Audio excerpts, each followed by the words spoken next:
My name is Caitlyn, and I'm 45 years old. I've been married to Mark for 23 years. On the outside, our life seems perfect.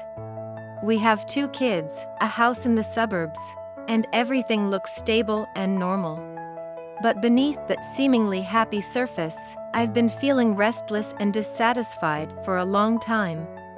Every day feels like the same routine: waking up early to make breakfast for the kids, rushing to work, then coming home to cook, clean, and take care of the family. And Mark?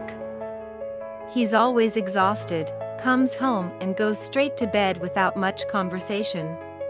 Our interactions have boiled down to chores and endless arguments.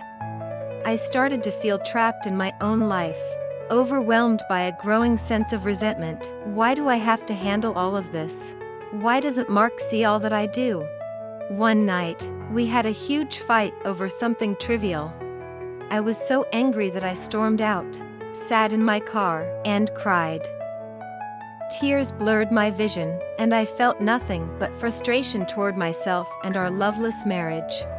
Why was life so unfair? I had given so much and gotten so little in return.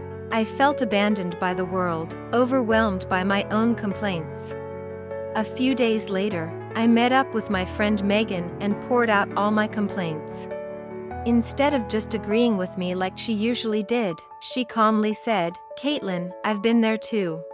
I used to complain a lot, but one day I realized that complaining doesn't fix anything. It just makes things worse. So I decided to stop complaining and start changing myself." Her words were like a mirror, reflecting back the person I had become, someone drowning in her own negativity.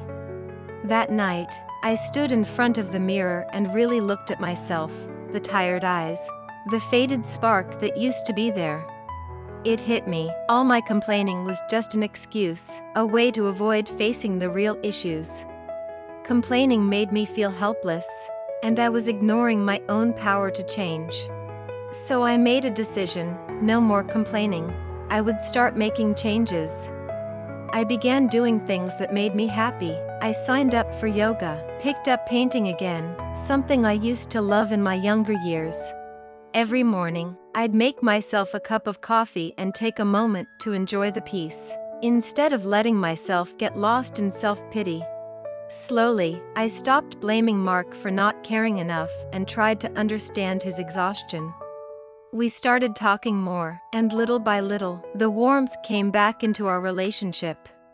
Laughter, something we hadn't shared in a long time, returned to our home. With these small changes, I began to pull myself out of the negative spiral.